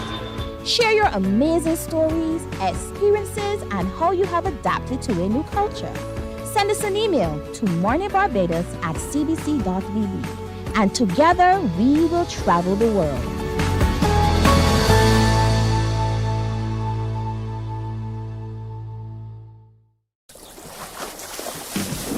From the beautiful shores of the gem of the Caribbean, Barbados. Morning, morning, morning. Good morning. Good morning to you. All right. Well, it's wonderful to have Dr. Maisha Emmanuel joining us now. She's a consultant psychiatrist and senior lecturer in psychiatry.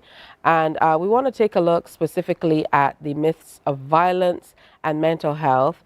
But we're going to kind of navigate it. So good to have you with us. Good morning. Good morning, and thank you for having me. All right. Good stuff. So first of all, a lot of people tend to think when they see people being very violent or overly aggressive that there must be some mental health condition that's connected to it. Is there any evidence to support that? Right, so that's exactly what I thought it important to have this conversation this morning, because I think there are lots of myths out there about the connection between mental health disorders and violence. The fact is, and this is not just me saying this, there's research, whether it's local research, regional or international, it all says approximately the same thing, that there is a very small risk of violence for people with mental health conditions. And we know that less than 5% of violent acts are caused by people with mental health conditions. But when you look at movies or you listen to how things are reported in the media, you would think it's probably 95%, and the opposite is actually true. So I think it's important that we be accurate in the way we think about mental health conditions and the link to violence. Generally in the population, the things that will increase your risk in terms of violent acts would be substance use. That would be the main thing number one, especially as it relates to alcohol, cocaine, crack use. So substances, more than anything else, would be the primary risk factor for violent behavior. Now, there are certain mental health conditions like schizophrenia or somebody who has bipolar who is not taking a medication and experiencing acute symptoms of their condition. So in that circumstance, that then will cause an increase in the risk. But again, that is not the main reason why people become violent. So I think a lot of it has to do with the way in which we think about what mental health conditions are all about. Just recently, we would have all seen and read the headline, mental patient escaped from the psychiatric hospital. And so immediately the idea is, watch out, because this person might, come and hurt you or do you something because they are aggressive, because they're a mental patient who has escaped. But the truth is that could be no further from the truth. And so we really have to be mindful of the way in which we think about mental health disorders, and recognize, as I said, that it is a myth that persons with mental health conditions are all going to be dangerous and violent. So let's delve a little deeper into some of these factors that could cause violent behavior that are often misconstrued as mental health or mental challenges. You mentioned drug use. Yes, so that, and I said that one first because that is the first one. We know, well, all of us, we go out, we see how people behave when they become intoxicated. So that is, thing number one. Also, we have to consider things like persons who grew up in homes where violence, or domestic violence, has been normalized, so to speak. And so it becomes, well, this is how you behave when you are in conflict with someone, or if you're angry about something. People don't know how to resolve issues, and so they lash out. And so if your childhood home or the place where you have spent most of your years, if that's the normal thing or the way in which you respond, then that becomes normal for you. Similarly, if within your community, in your where you live, violence and conflict and aggression has become normalized for you and you see that every day, then that's what you learn, and so that's what you do. And so mental health conditions are on that list, but the point I'm making is mental health conditions are way down on the list of things that will predispose you to violence. Sometimes people have a genetic predisposition. So you may see certain family members who behave in a certain way, not just through learning the behavior from looking at one another, but just genetically as well. There are personality issues that you have to consider as well. And then there are other associated risk factors, whether it's unemployment, poverty, or underemployment, poor academic achievement. So there are many factors, and that's what makes this a difficult topic to manage in terms of addressing it, because there are many factors. The point I'm making this morning in particular is, do not look at a factor that is way down and say, okay, the person must have some mental health problem and that's why they behave in this way. Invariably, substance use is the issue more than any mental health problem. And we can really look at violence as being kind of like on a sliding scale. Everything from maybe just having an angry reaction to murder, I'd say would be at the very end of the scale. But for those people who are kind of in the middle, and this may seem at the very core like a simple answer, but I don't think it is. How do you gauge if somebody is overly violent? Yeah. If it is not one extreme or the other? Yeah. I think that's where assessment comes in, like anything else. We heard just now about, going to your general practitioner to determine what is happening with your kidneys. And similarly, if somebody's behavior seems out of keeping of the norm, and norm being a wide range as you would imagine, then you can start there, you can start with a conversation with the person to try to understand what is fueling the outburst, the quick to anger, the short fuse. And if it is determined that there may be a mental health component, or if you're not sure, then you can have that person see their general practitioner. People may often say things to their doctors that they would not say to a family member or close friend. And so it's always a good starting point where you can have the person talk to their general practitioner to try to determine what is going on. Because it may be something as simple as, I don't feel heard, I don't feel understood, I feel as if people are not, taking what I'm saying seriously, all the way up to something, whether it's depression or whatever is going on, or none of that. So the point is you have to start somewhere, and I think a general practitioner is a good place to start. We most certainly are seeing a lot of violent acts recently in society, and murders in particular. I think we've already had our 30th murder for the year, and this has already surpassed the number of murders for the entire year 2023. Right.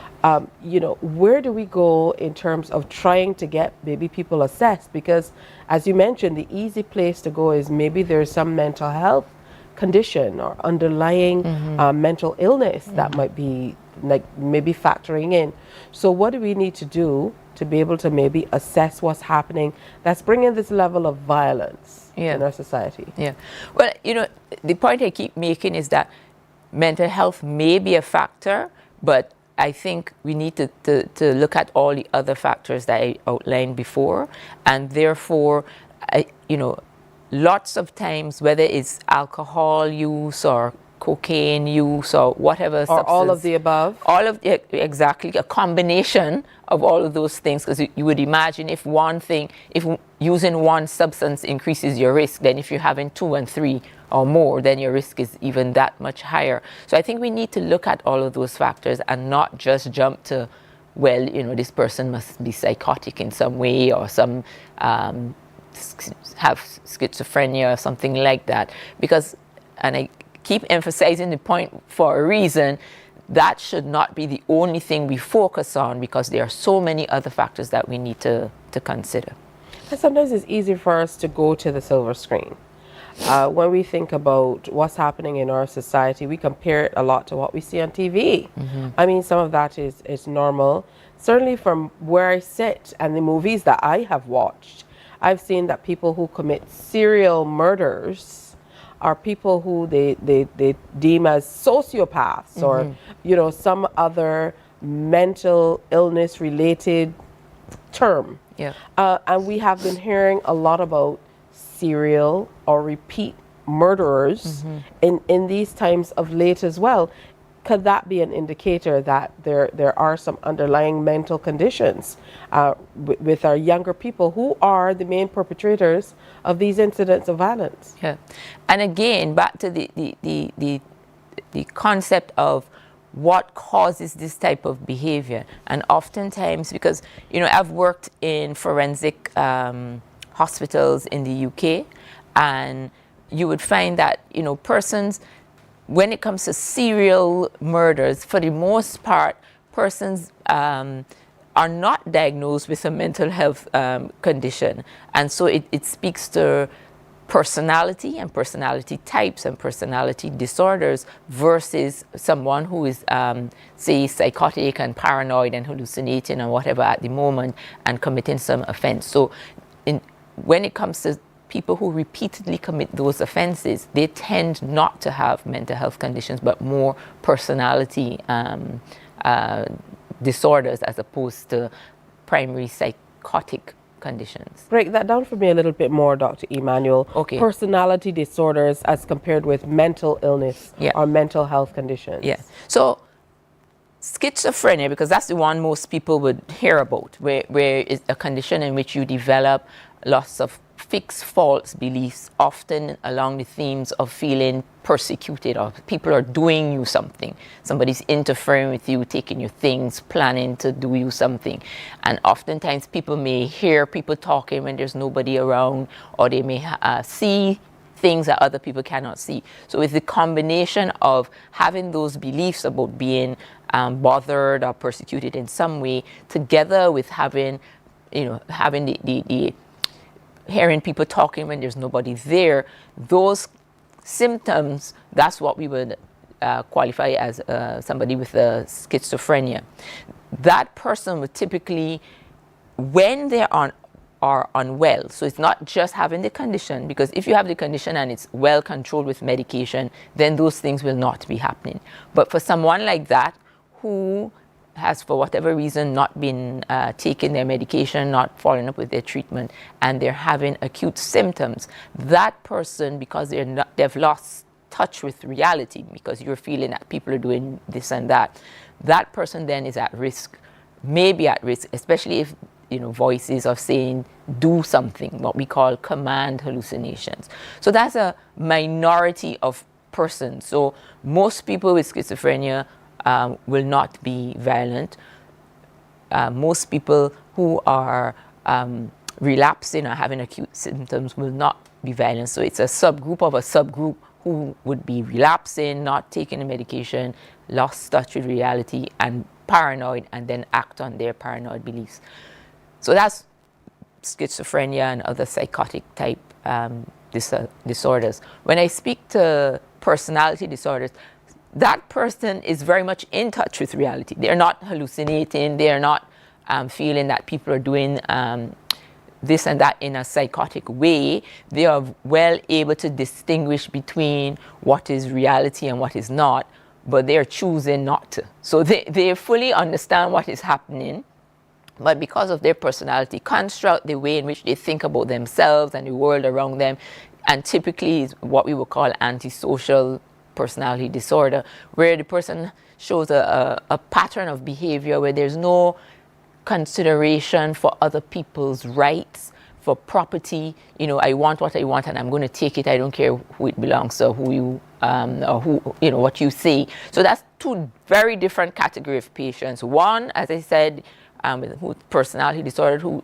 can fully understand exactly what they're doing, but they're choosing to behave in that way, as opposed to somebody on the other side who has a diagnosis of some type of psychotic illness, not taking medication, having acute symptoms, and not quite, they don't know what it is they're doing. So those are two very different people. And the point I'm making is violence would be more associated with the person who is with a personality issue versus the person who has a psychotic illness. Are these personality disorders shaped by society, shaped by popular media, what people do, where people live, who they engage with, or is this something that's inborn? Right. So that's a very interesting question, because that's the argument always, is this nature versus nurture, yeah. Right? And so, and we in psychiatry, like in every aspect of medicine, we think about what are you genetically predisposed to, meaning, what you're in your genes, you can't do anything about that, they're in your genes. So there's that component of it, but there's always the psychological and the social component of it. And so somebody who is genetically predisposed to that type of thinking and behavior and so on, in the right, or one would say in the wrong circumstances, those factors will come together and have that person develop those types of antisocial personality traits. And so it's a combination, that's the short answer, it's a combination of both genetics as well as social and psychological factors together. And we know that there was a study here in Barbados a few years ago, the results of which weren't fully disclosed. For what reason, I don't know. Mm-hmm. But it was said that there are a certain number of schools where a lot of the people who are coming out of these specific schools are the main perpetrators of very violent crime and so on in Barbados. And we're also seeing that in very specific areas, very specific neighborhoods. So could this be an indicator of that nature versus nurture that we've been looking at, that is kind of taking hold, where groups of people, based on their surroundings, environments, whom they engage with, is really maybe guiding some of this behavior? Yeah. I think that it would be very easy to look at the end point of somebody's behavior and say, oh, this person is so bad and did this, that, and the next. But, I always, because, I teach at the university, and I always tell the students and my residents, think about what came before. Because for the most part, people don't wake up at 16, 17 and decide I'm going to be bad. There are lots of things that come before. And one of the things we need to look at, because you mentioned particular schools, and you have to think, well, what is it about children who are in this particular schools or these particular schools that predisposes them to this type of behavior? And I think a big thing we need to do is assessments from very young. One of the things I mentioned earlier was about people not achieving academically. And you have children who come through a school system and can, barely literate. And even if they can read, they cannot analyze and can't even express themselves. Exactly. Yeah. And so we ask, why is that so? And, I think we have to do a much better job at identifying problem areas from early, not when the child is 16 and fighting and, stabbing and whatever else. We have to think about how much of what we're seeing is as a result of, learning disabilities, conditions where children cannot pay attention and absorb what is going on in the household, abuse, neglect. All of those things are the things that are contributing. So yes, it's one thing to say X students from X schools are causing these problems, but why? That's what we need to understand, is the why. And I think that's where we need to put a lot of emphasis on assessing children from very young, so that before they get to 16 and before it's a problem, we understand what is going on with them, what is going on with their living environment, so that we can intervene early and do something about it before they become problems later on. So what would be your suggestion as psychiatrist, as lecturer in psychiatry? We check the children's eyes, as the Dr. Rouse mentioned before, we check blood pressure and blood sugar and all of these things, but we don't often assess unless there's a blatant, there's something blatant that you can see in terms of learning or cognitive skills or what have you. What would be your suggestion in terms of analyzing, testing our children early to discover if there are indeed any personality disorders, if there are any psychological problems, mental health issues that are present? Well, just to say, personality disorders, we don't really test for that, so to speak. The more important thing in terms of assessing children early in the school system, to look for exactly those types of things, any learning difficulties, ADHD, conduct problems, whatever it is. And I think if we are able to do that and provide the interventions that are required, because it makes no point to assess and then, we have lovely reports and then nothing happens with them. And that's why I'm really looking forward to the whole educational reform that should be coming on, because I would think that would be in there as well. Because it's so important, as I said, to understand from young. If you have a child, say, who is struggling in school and it's because they are dyslexic, but that is not picked up until they're much later on in life, you've missed years of opportunities to intervene early and assist that child in reading, etc. And hence the importance of doing this very early on in school life. All right, so let's go back to where we started and kind of close the circle in terms of this discussion, where you talked about the headline, where it was, a mental health patient had escaped. Basically, what you want to get over is that mental health crises are not always dangerous. Right. I think, you know, and I keep emphasizing this point because it's so important, you know, for people to recognize that, because if not, we continue to stigmatize people with mental health disorders, and with that then comes the way they are discriminated against, okay? And so we have to get past that.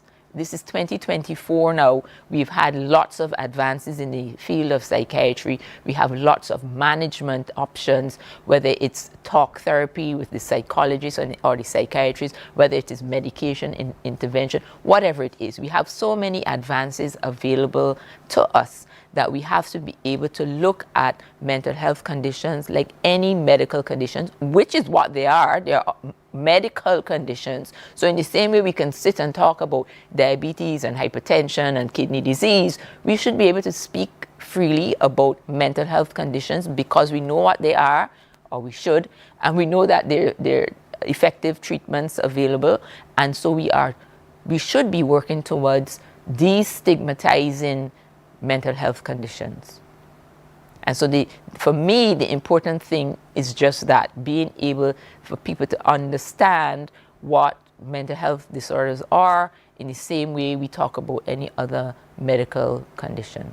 I think we've covered a lot of ground this morning, and I really am intrigued by this discussion. I think we absolutely have to consider it, to continue it, to be able to unpack some of the things by themselves and not necessarily grouped with others, to figure out what's happening in our society. So great to have you, Dr. Maisha Emanuel. Dr. Emanuel is consultant psychiatrist and senior lecturer in psychiatry, who's joined us this morning to talk a little bit about the myths of violence and mental health, and a little bit of myth busting this morning. Of course, I asked a few questions that came to my mind, but we would love to hear from you and get your questions as well about what's happening and what your observations are as well. And we most certainly will extend an invitation to Dr. Emanuel to share some more time with us in future. I'll be happy to come back. Thank you. All right, it's time for a break. Time is wearing thin. We're going to wrap up the show when we come back, so stay with us. Morning, morning, morning. Good morning. Good morning to you. From the beautiful shores of the gem of the Caribbean, Barbados, home of the amazing Harrison's Cave, the tantalizing Oystins Bay Garden, our historic garrison, the indigenous road tennis, and the friendliest people in the world. We are 94.7 FM, the ultimate Bajan experience. My friend, you don't plan to get it? Oh, Barbados. Hey, I'm KB Clean. Join me 6 a.m. until 10 a.m. right here at 94.7, the best and ultimate Bajan experience. My show is called Bajan to the Bone. Don't miss it, Bajan to the Bone. Weekdays right here and only here on 94.7.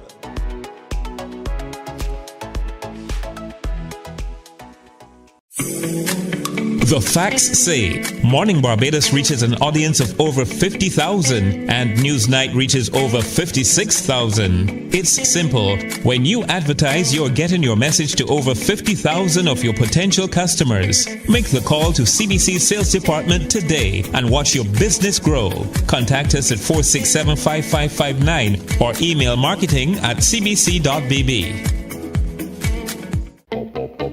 We enjoy a game of dominoes and singing karaoke. I just love crew. When you love me just a little bit longer. You get to relax and have a drink and listen to some nice music. It's something different. It's spectacular. It's fabulous. You know, it's a different feeling altogether. I never feel so good in a party yet. Follow me to Q in the Community this Thursday.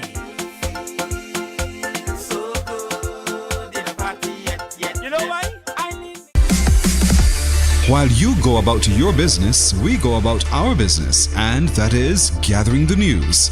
Stay up to date at CBC News. Good morning. Good morning to you. So it's Senior Citizens Day, like we told you earlier. So make sure you reach out to the seniors in your life and let them know how you feel about them. It's been a pleasure being here today. I thoroughly enjoyed our discussions, and I hope you did as well. So make sure you come back tomorrow. We are going to be talking about Action for Animals Barbados. They're hosting the 2024 Pause for Health event, that's PAWS, on August 24th. And they're going to be in to tell us more about the event. Gail Hunt is going to be here. She's a trustee with Action for Animals, and Addison Cattle of the Ministry of Health is going to be here as well to talk a little bit about that. I'm bringing her rescue dog, Luna. So we're going to have a visitor, an animal visitor in studio with us tomorrow. Also coming up on tomorrow's edition of Morning Barbados, some social media buzz. We're going to talk about what's going on online, and we know that you look forward to hearing more about that as well. And we are still celebrating with our triathletes as well. So have a great day today. Tomorrow is Thursday, so it's going to be a Q day. So we invite you to get ready and head out to Q in the community as well. Until then, have a great day today. Be safe and be sure to come on back tomorrow. Bye-bye. Wake up, wake up, wake up, wake up. Barbados, get up. Good morning.